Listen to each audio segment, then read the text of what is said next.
할렐루야. 우리 하나님의 크신 은혜가 저와 여러분과는 함께 하시기를 축원합니다. 여러분, 세상의 모든 사람들의 궁극적인 목적은 구원이라고 하는 것입니다. 자, 어떤 사람은 돈을 많이 벌기를 원해요.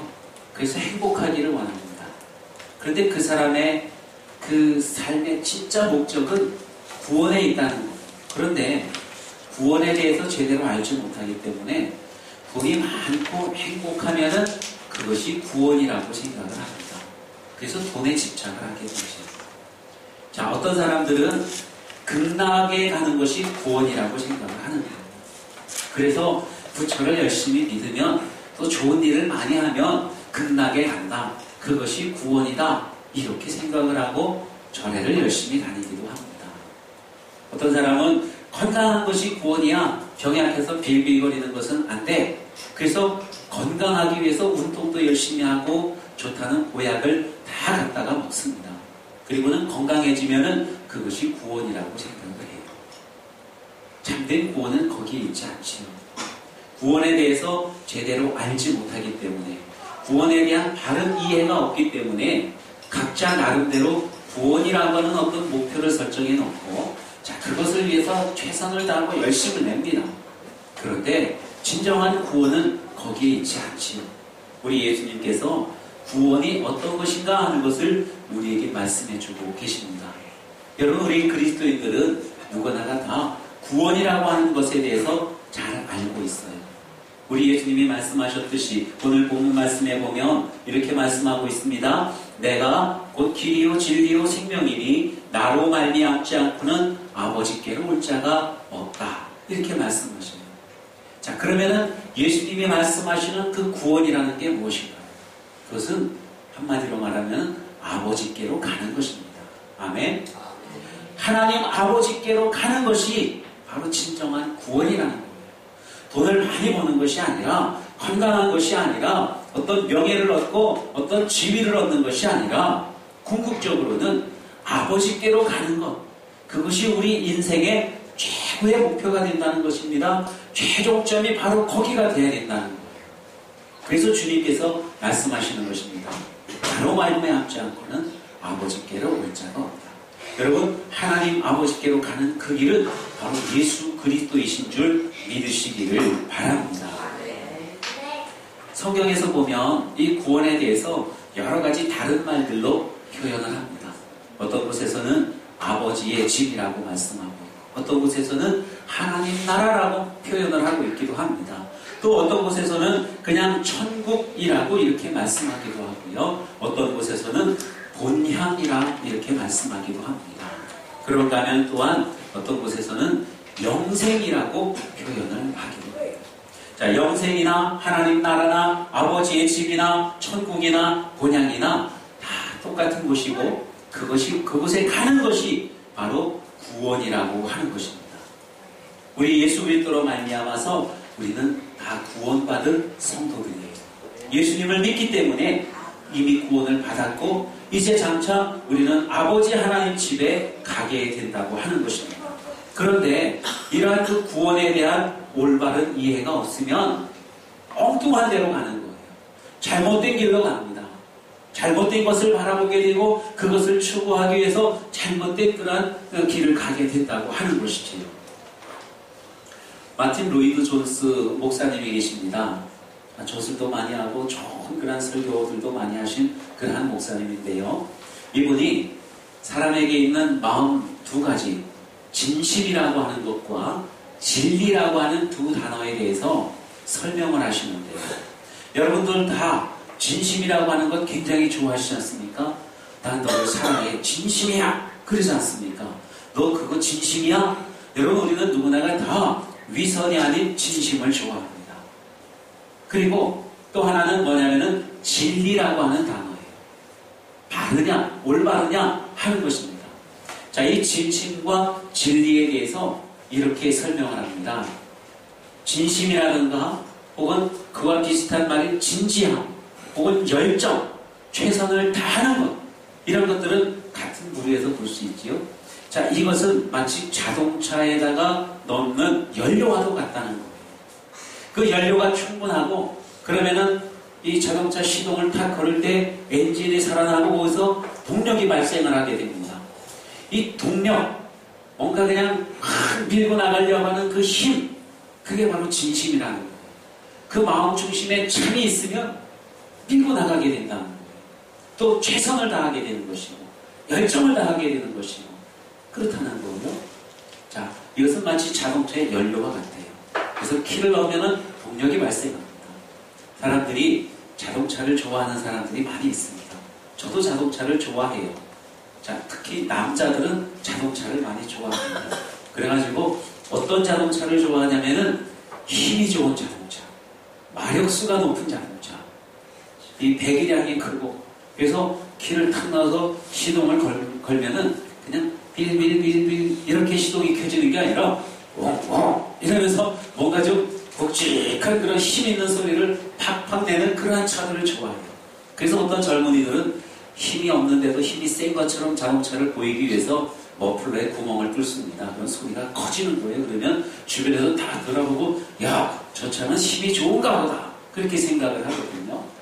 여러분, 힘이 좋은 차는 중요하죠. 좋습니다. 그런데 더 중요한 게 있어요. 더 중요한 것은 뭐냐면은 이 차가, 힘이 좋은 이 차가 어디를 향해 가느냐 하는 거예요.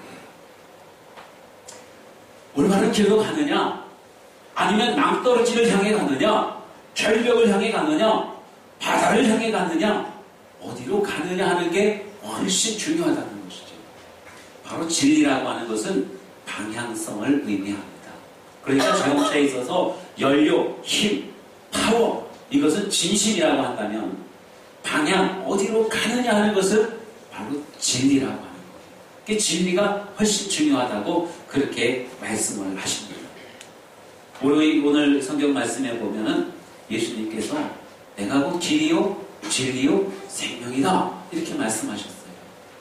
제가 이 말씀을 묵상하면서 자, 예수님이 세 가지를 말씀하셨는데 길이시고 진리이시고 생명이시고 그게 과연 무슨 의미입니까?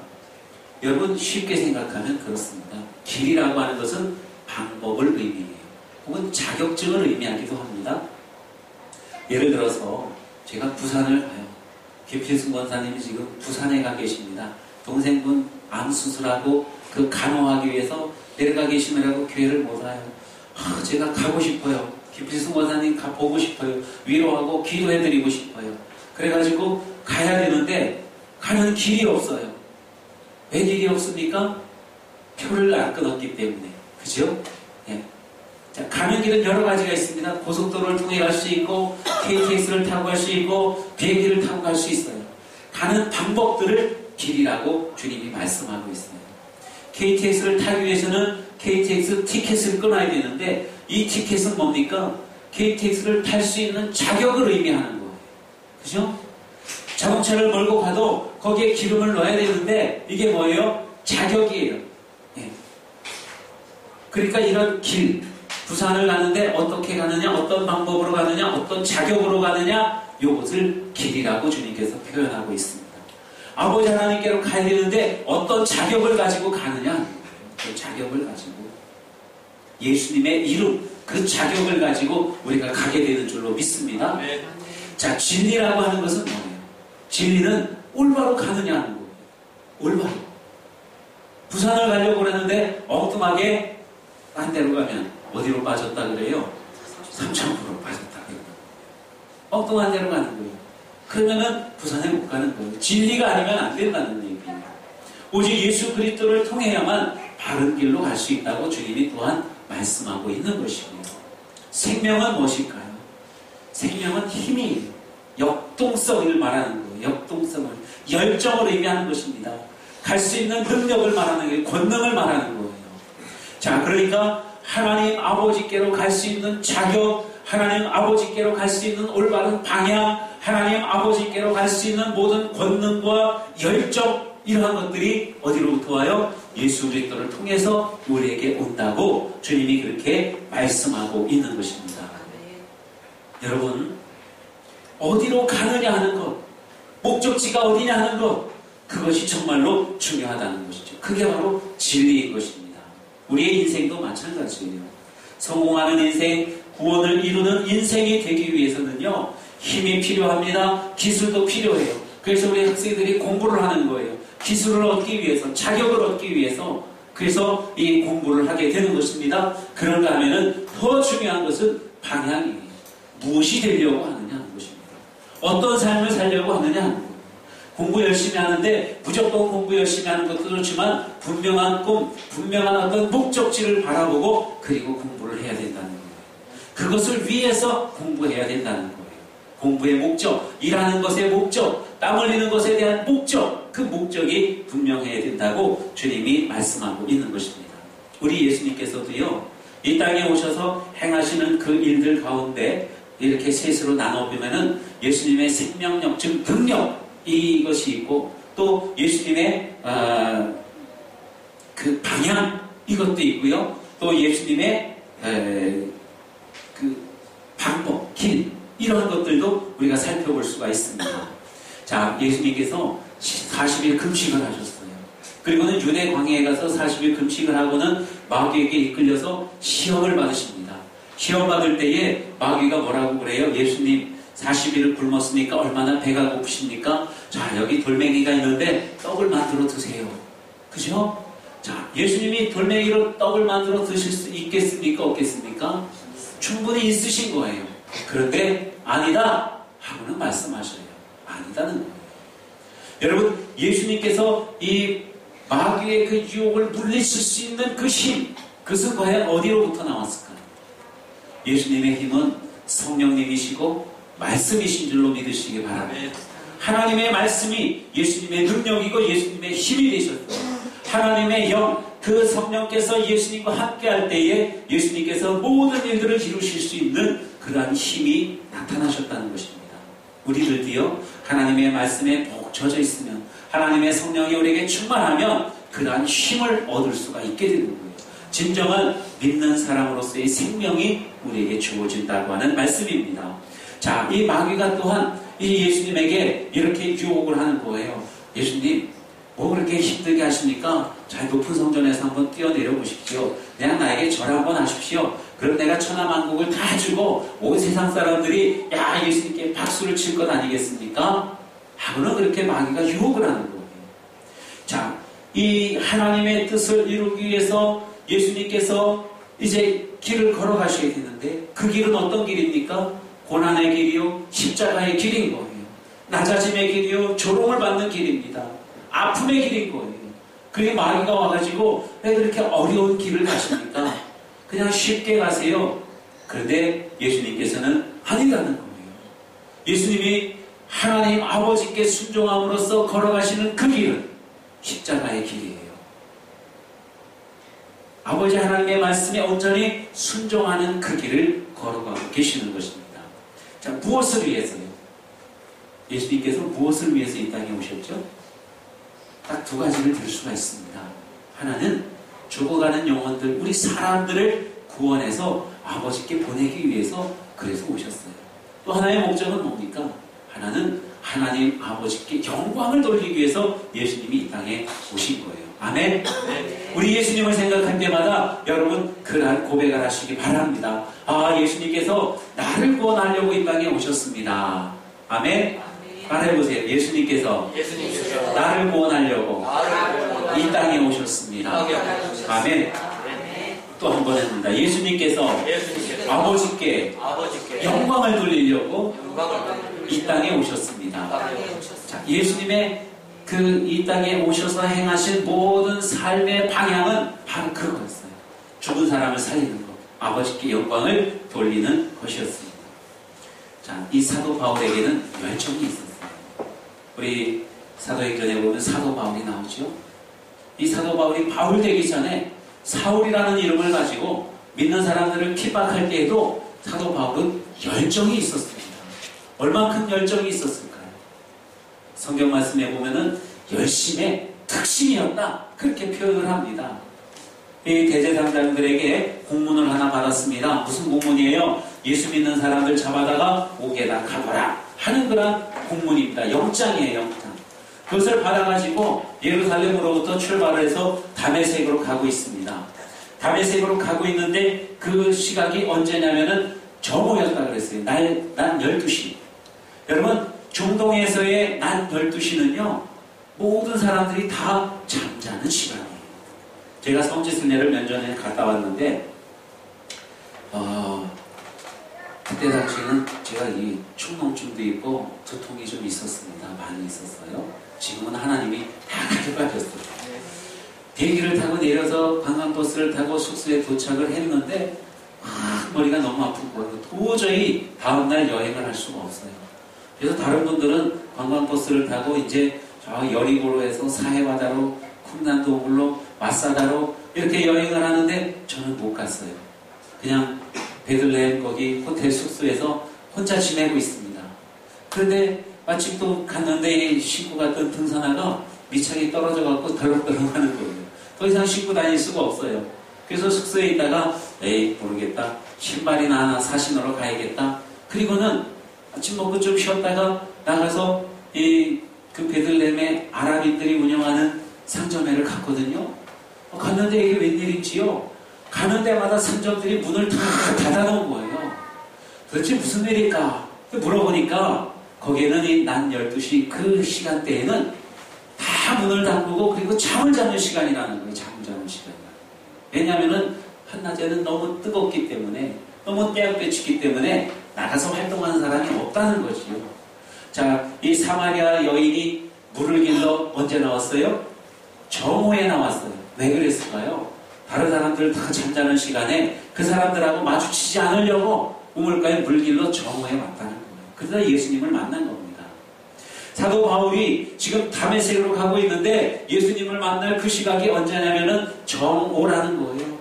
자, 정오에 떼약볕을 맡아가면서도 예수 믿는 사람들을 잡기 위해서 어디로? 다메섹으로 가고 있어요. 그만큼 열심을 내고 열정을 가지고 있는 사람이었다는 것입니다.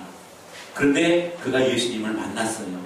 그리고는 예수님께 책망을 듣습니다. 어떤 책망을 듣습니까? 야, 너 왜 이렇게 게으르냐? 왜 이렇게 열심을 안 내느냐? 그거 책망 들었을까요? 그게 아니었어요. 그죠?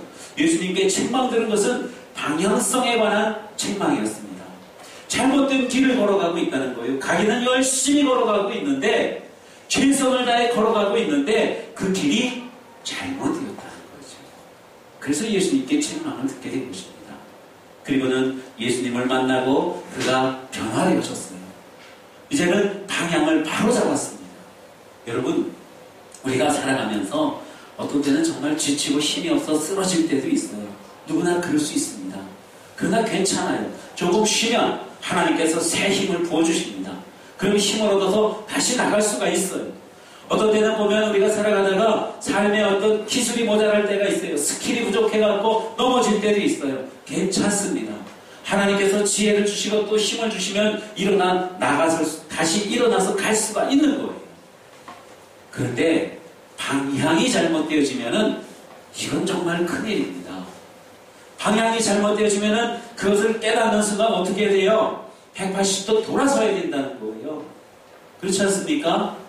내가 서울을 가야 되는데 강화도로 가는 쪽으로다가 핸들로 차를 가고 있는데 내가 지금 어디로 가지? 이리 가면은 강화도네? 그럼 어떻게 됩니까? 빨리 유턴을 해야 서울이 좀 더 가까워지는 거예요. 더 멀어지지 않게 되는 것입니다. 방향을 바로 잡는 게 정말 중요하다고 하는 말씀입니다. 사도 바울이 이제 예수님을 믿게 되면서 복음에 들어서면서 그가 방향을 새롭게 설정을 합니다. 내가 이제부터는 올바른 방향을 보고 살아가야겠다. 그러면서 세 가지 방향을 설정을 했는데요. 하나는 뭐냐면은 따라해보겠습니다. 사랑을 얻는 것. 사랑을 얻는 것. 성경 말씀 한번 보겠습니다. 다음 보세요. 자, 시작. 고린도전서 9장 19절 말씀인데 함께 읽습니다. 시작. 내가 모든 사람에게 자유로우나 스스로 모든 사람에게 종이 된 것은 더 많은 사람을 얻고자 하니라. 아멘. 사람을 얻는 것이 사도 바울에게 있어서 그 삶의 방향이었다는 거예요.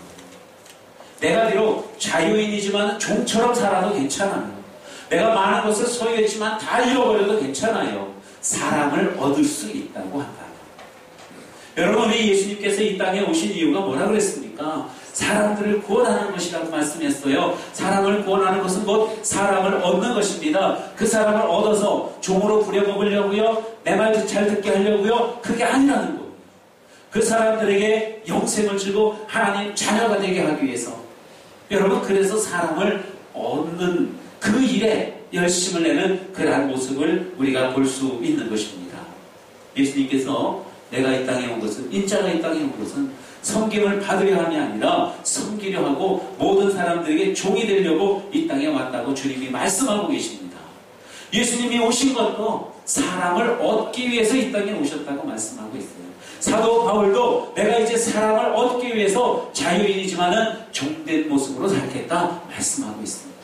여러분, 그렇다면 예수님도 그랬어요. 사도 바울도 그랬어요. 그러면 저와 여러분은 어떤 삶을 살아야겠습니까? 사람이 소중합니까? 안 소중합니까? 정말로 소중한 거예요. 우리 가족이 소중하고 우리 성도들이 소중하고 우리 이웃들이 정말로 소중한 것이라는 말씀입니다. 사람이 성공하는 사람은 사람을 얻는 사람이 성공하는 사람이 되는 줄로 믿으시기를 바랍니다. 손자병법을 기록한 그 손자가 그런 말을 합니다. 용장 위에 지장이 있고 지장 위에 덕장이 있다. 그렇게 말합니다. 용장은 장비처럼 우락부락하고 용감하고 물불 안 가리고 싸움을 잘하는 그러한 장수를 용장이라고 합니다. 그런데 그보다 더 뛰어난 장수는 어떤 장수냐면은 지장이라는 거예요. 머리를 잘 쓰는 사람, 어떤 그 전략을 잘 짜가지고 피 흘리지 않고 많은 사람들을 많은 전쟁에서 이길 수 있는 그 사람이 더 훌륭한 장수라는 거예요. 그런데 그 지장보다도 더 뛰어난 장수가 있는데 그는 어떤 사람이냐면은 덕장이라는 것입니다. 사람을 잘 끌어모을 수 있는 사람, 포용할 수 있는 사람, 싸우지 않고도 이길 수 있는 그러한 사람이 더 훌륭한 장수라고 그렇게 말하고 있는 거예요. 그 위에 또 더 나은 장수가 있을까요? 저는 있는 것 같아요. 어떤 장수냐면은 영장. 영장이 뭐예요? 영적으로 깨어있는 장수. 하나님이 함께하는 그 장수가 가장 뛰어난 장수가 되는 줄로 믿으시기 바랍니다. 저와 여러분 모두가 다 영장이 되시기를 바랍니다.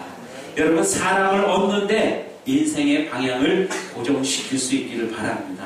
우리 인생에 있어서 물질이 얼마나 중요합니까? 그 물질 때문에 사람들과 의도 상하고 막 그러잖아요. 그런데 그것보다, 물질보다 더 중요한 게 사람인 줄로 믿으시기를 바랍니다. 어떤 자리 다툼하려고 다른 사람들과 싸우고 치고받고 상처 주고 그러한 일을 하지 마시기 바랍니다. 비록 내가 조금 손해를 봐도, 내가 비록 물러난다 할지라도 저 사람을 얻을 수 있다면은 그것이 승리하는 인생이 된다고 하는 거예요. 그게 올바른 인생의 방향이 된다고 주님이 말씀하고 있습니다. 우리 주변에 있는 사람들을 다 얻는 저와 여러분 되시기 바랍니다. 두 번째로 사도 바울이 택한 그 방향은요, 그가 설정한 방향은 복음에 참여하는 자가 되는 것입니다. 보겠어요. 9장 23절입니다. 시작. 내가 복음을 위하여 모든 것을 행함은 복음에 참여하고자 합니다. 아멘. 따라해보겠습니다. 복음에 참여하는 사람. 여러분은 어때요? 복음에 참여하고 있습니까? 아멘. 다 그러시기를 축원합니다. 근데 그렇지 못한 사람들도 많아요. 심지어는 복음을 많이 증거하고 놀라운 기적을 베푸는 사람들조차도 복음에 참여하지 못하는 사람들이 많이 있다는 거예요.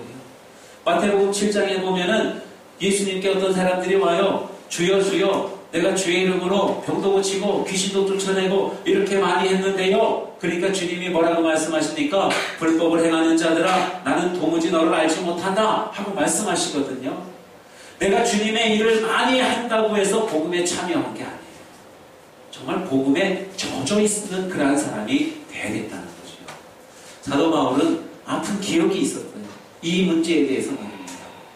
사도 바울이 이제 이 안디옥 교회에서 선교사로 파송을 받습니다. 그래서 그 자기를 이끌어준 바나바와 함께 선교 여행을 떠나는데, 그 선교 여행을 떠날 때 동행한 사람이 바나바의 조카인 마가 요한이 있었어요. 마가 요한은 그때 당시에 나이가 어렸습니다. 그래서 이 세 사람이 이제 전도 여행을 떠나고 있는데 비시디아 안디옥으로 가고자 했어요. 근데 비시디아 안디옥으로 가기 위해서는 큰 산맥을 하나 넘어야 됩니다. 해발 2000m가 넘는 그러한 산을 넘어야 되는데 그 산에는 강도들도 있어요. 맹수들도 있을 수 있습니다. 추위도 있고 발이 부르틀 수도 있고 질병이 있을 수도 있어요. 많은 위험들이 도사리고 있습니다. 그러니까 마가 요한이 이 자기 삼촌에게 말하는 거예요. 삼촌, 나는 집에 가고 싶어요. 엄마 품이 그리워요. 이 전도에 괜히 따라왔나 봐요. 나 집으로 갈게요. 그 중간에서 돌아갔어요, 집으로. 마가 요한이 집으로 돌아가니까 함께 의기투합해가지고 믿음을 가지고 복음을 전하러 갔던 다른 사람들이 기운이 빠지는 것 아니겠습니까? 함께 시작을 했는데 누군 떨어져 나가니까 얼마나 그 힘들겠어요. 자, 그런 경험을 했습니다. 그래서 사도 바울이 마가 요한에 대한 그런 생각을 하고 있는 거예요. 아유, 저놈은 형번치 못한 놈이야. 그리고는 마가 요한에 대한 그런 그 감정을 떨쳐버리지를 못하는 거예요. 그래서 전도여행을 하고 돌아왔다가 다음 2차 전도여행을 갈 때에 이 바나바가 또 그럽니다. 바울 선생, 우리 마가가 그 전에 실만은 다시 한번 가겠다고 하는데 데리고 갑시다. 그래 얘기를 했어요. 그러니까 바울이 가다 중대에 포기하면 안 됩니다. 그 데려가면 우리만 괜히 마음 상하고 힘들어질 수 있어요. 떼놓고 갑시다. 그런 거예요. 그 일로 인해서 바나바와 바울이 갈라서게 되는 거죠. 자, 이 바울의 마음속에 마가는 어때요? 중간에 포기하는, 변변치 못하는 그러한 선입관이 꽉 잡히게 되는 것입니다. 용서하지 못하는 거예요. 사랑으로 그를 품어주지 못하는 것입니다. 바울이 다니면서 무엇을 증거합니까? 예수 그리스도의 복음이 뭐예요? 하나님께서 여러분을 용서하셨습니다. 하나님께서 여러분을 사랑하십니다. 우리도 사랑해야 돼요. 우리도 이웃들을 용서해야 돼요. 여러분, 그것을 바울이 끊임없이 외치고 다니면서 살펴보니까 아직도 자기는 용서하지 못하고 있는 거예요. 아직도 자기는 사랑하지 못하고 있는 거예요. 그래서 이 사도 바울이 그런 것을 느끼게 된 것입니다. 내가 복음을 증거는 하고 있지만은 그 복음이 실질적으로 내 마음속에 들어와서 나를 주장하고 있지는 못한다. 나도 복음에 참여하는 사람이 되겠다. 정말로 하나님의 구원의 은총을 받아서 하나님처럼 나도 사랑하고 하나님처럼 나도 용서가 되어지는 그러한 사람이 되어야겠다는 그러한 인생의 방향을 새롭게 설정을 하게 되는 것입니다. 사랑하는 성도 여러분, 우리가 복음을 위해서 살아가고 있습니다. 여러분, 우리는 얼마나 다른 사람을 용서하고 다른 사람을 사랑하며 그렇게 살고 있습니까? 우리 모두가 다 사도 바울이 결단한 것처럼 정말로 복음에 온전하게 참여하여 살아갈 수 있는 저와 여러분 되시기를 축원합니다. 자, 사도 바울이요, 세 번째 방향을 설정을 했어요. 가장 중요한 것입니다. 자, 다음 성경 말씀 보겠습니다. 시작. 이기기를 다투는 자마다 모든 일에 절제하나니 그들은 썩을 승리자의 관을 얻고자 하되 우리는 썩지 아니할 것을 얻고자 하노라. 아멘. 자, 고린도전서 9장 25절 말씀이에요. 경기를 하는 사람들은 그 목표가 분명하잖아요. 어쨌든 간에 금메달을 따고 어쨌든 간에 우승을 하고 어쨌든 간에 승리하기 위해서 진작 애를 씁니다. 정말 밥을 굶어가며 체중을 빼기도 하고 밤낮 가리지 않고 훈련을 하고 뼈가 부러져도 나오면 또 다시 운동을 하고 이렇게 많은 노력들을 해요. 그리고 절제를 합니다. 그러한 목적은 뭐예요? 면류관을 얻기 위해서. 금메달이라든가 아니면 월계관이라든가 우승 상금이라든가 어떤 그러한 챔피언의 벨트라든가 이런 것을 얻기 위해서 그렇게 절제합니다. 그런데 주님이 말씀하시기를 그것은 다 어떤 면류관이에요? 썩어질 것이라고 말씀하고 있어요. 썩어질 것. 썩어진다는 것은 영원하지 않다는 것을 의미해요. 금이 썩는지는 모르겠습니다만 성경에서 썩어질 것이에요. 왜 썩어질 것이라고 말씀하냐면은 우리가 이 땅을 떠나 하나님 나라에 갈 때에 금메달을 가지고 갈 수 있을까요?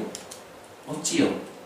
그러면은 금고에 넣어놓은 돈은 가지고 갈 수 있습니까? 없어요. 사람이 죽으면은 수의를 입히는데 그 수의에는 뭐가 없어요?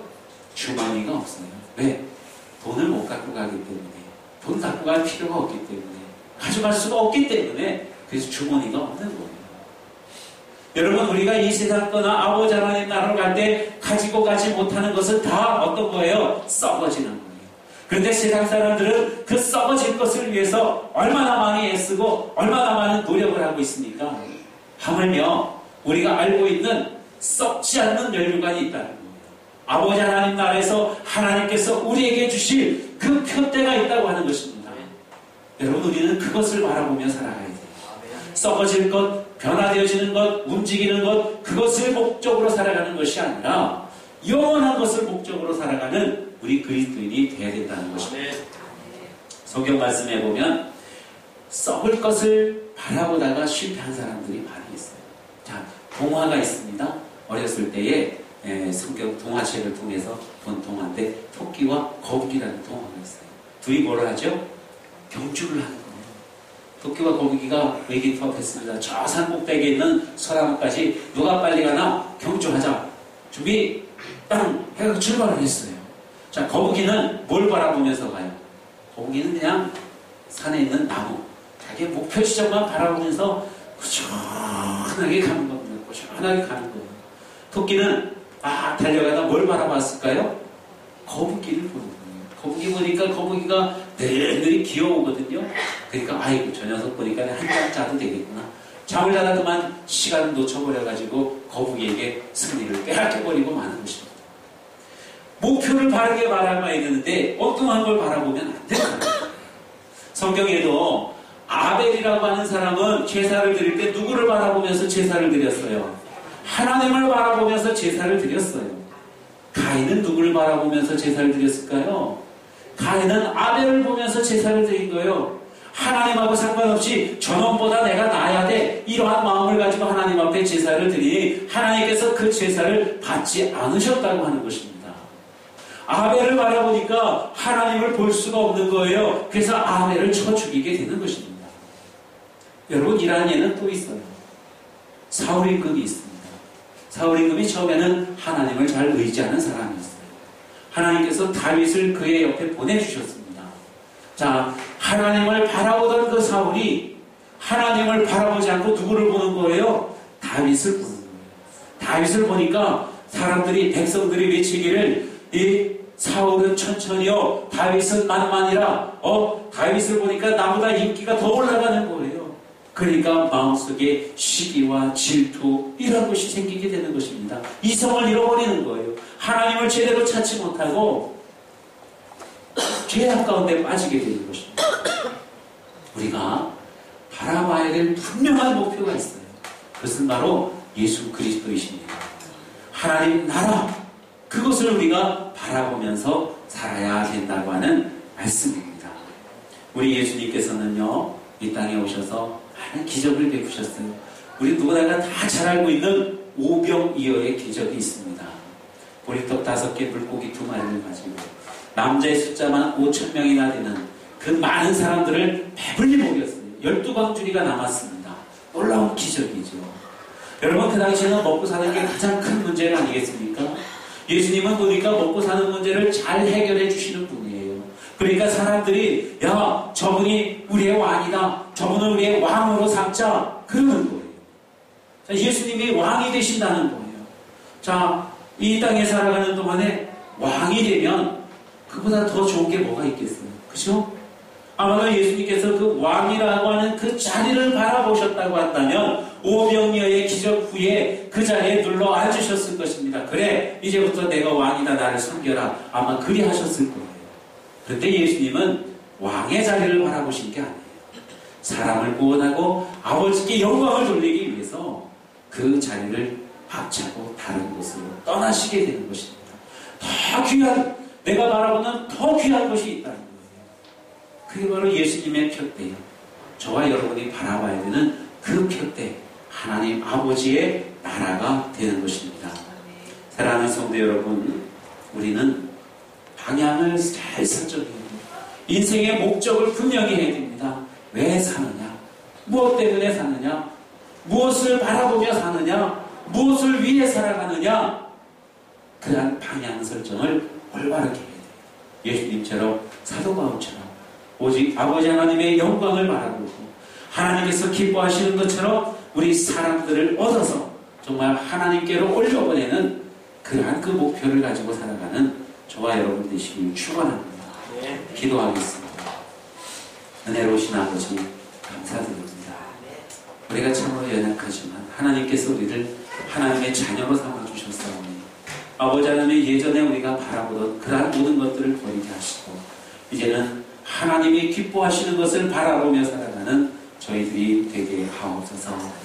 사도 바울처럼 예수님처럼 사랑을 얻는, 그래서 주님께 돌리는, 아버지 하나님 나라 백성 삼는 그러한 분명한 목표를 가지고 살게 하여 주시옵소서. 또한 하나님 아버지 우리가 믿음의 삶을 살아가며 온전하게 복음에 참여한 자가 되어서 복음에 젖어서 복음의 체질화가 되어 살아갈 수 있는 저희들이 또한 되게 하여 주시옵소서. 하나님 아버지여 진리이신 우리 주 예수 그리스도만 바라보며 살아가는 저희들이 되기를 원합니다. 눈 돌리지 말게 하시고 오직 주님만 바라보며 살게 하옵소서.